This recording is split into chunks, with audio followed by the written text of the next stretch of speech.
എന്റെ നാട് പത്തനംതിട്ട ജില്ലയിലെ അടൂർ താലൂക്കിലെ ഒരു കൊച്ചു ഗ്രാമം, ഞങ്ങളുടെ കൊടുമൺ. വൈകിട്ട് വീട്ടിൽ വെറുതെ ഇരുന്ന് എന്നോട് അടൂര് പോയി കറങ്ങിയിട്ട് വരാന്ന് പറഞ്ഞ് വലിച്ചോണ്ട് പോവുകയാണ് ദേ ഈ പെണ്ണ്. പിന്നെ ഒന്നും നോക്കിയില്ല, കൊടുമണ്ണിൽ നിന്ന് ബസ്സും പിടിച്ച് നേരെ അടൂരോട്ട് അങ്ങ് വിട്ടു.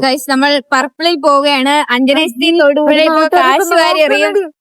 അങ്ങനെ അടൂർ ഇറങ്ങിയിട്ട് നേരെ പർപ്പിളിലോട്ട് അങ്ങ് വെച്ച് പിടിച്ചു. തപ്പി പറക്കി എന്തൊക്കെയോ സാധനം വാരി എടുത്തിട്ട് കാശ് വാരി എറിയുകയാണ് നമ്മുടെ അഞ്ജന SD തൊടുപുഴ. പിന്നെ സാധനവും വാങ്ങി പർപ്പിളിൽ നിന്ന് ഇറങ്ങിയിട്ട് നമ്മൾ അടുത്തത് പോയത് ദേ ഐസ്ലാൻഡിലോട്ടായിരുന്നു. അവിടെ ചെന്ന് അഞ്ജന SD ദീർഘവീക്ഷണത്തിനൊടുവിൽ നമ്മൾ ദേ മോമോസ് അങ്ങ് വാങ്ങി. ജയ്സുരുമോൻ കഴിച്ചു, അഞ്ജന SD കഴിച്ചു, ഞാനും കഴിച്ചു. ശേഷം നമ്മളൊരു ഫിനിഷിംഗ് കിട്ടാൻ ബ്ലാക്ക് കറന്റ് കൂടി അങ്ങ് വാങ്ങി. ഈ പെണ്ണ് രാത്രി നമ്മളെ നാണ്ടേ അടൂരിൽ കൂടെ ചുമ്മാ നടത്തുന്നു. കറക്കമൊക്കെ കഴിഞ്ഞ് നമ്മൾ ദേ വീട്ടിൽ വന്നു. ഇന്ന് അമ്മൂന്റെ വീട്ടിലാണ് നമ്മൾ സ്റ്റേ അടിക്കാൻ പോകുന്നത് ഗൈസ്. വന്ന് കയറിയതേ വാങ്ങിയ സാധനങ്ങളെല്ലാം നോക്കി നിർവൃതി അടയുകയാണ്. 10,000 രൂപ ഒരുമിച്ച് പൊട്ടിച്ചപ്പോഴുള്ള അവളുടെ മുഖത്തെ സന്തോഷം നോക്ക്. വെറുതെ ഇരിക്കുന്ന ദീതാമെ ചൊറിഞ്ഞ് വഴക്കിടലാണ് ഇവളുടെ മെയിൻ ഹോബി. രാത്രിയിലത്തെ നമ്മുടെ ഡിന്നർ ഡേ അഞ്ജന SD ആണ് നമുക്ക് വിളമ്പി തരാൻ വേണ്ടി പോകുന്നത്. അപ്പൊ പ്ലേറ്റ് നിറഞ്ഞു, ഇനി നമുക്ക് നമ്മുടെ വയറ് നിറയ്ക്കാം. ആദ്യം മീനിൽ നിന്നൊരു പീസ് എടുക്കുക, ശേഷം തോരൻ, പിന്നാലെ മെഴുക്കുവരട്ടിയും സലാഡും, എന്നിട്ട് ഇതുപോലെ കുഴച്ച് വായിലോട്ട് അങ്ങോട്ട് വെക്കുക. ആഹാ സ്വർഗം. കിടന്നുറങ്ങേണ്ടതിന് പകരം ക്ലോക്കിലെ ബാറ്ററി ഇളക്കി നശിപ്പിക്കുകയാണ് ഇവൾ. എന്നാ പിന്നെ ഞാൻ എന്തായാലും പോയി ഉറങ്ങട്ടെ. അപ്പൊ ടാറ്റ ബൈ ഗൈസ്.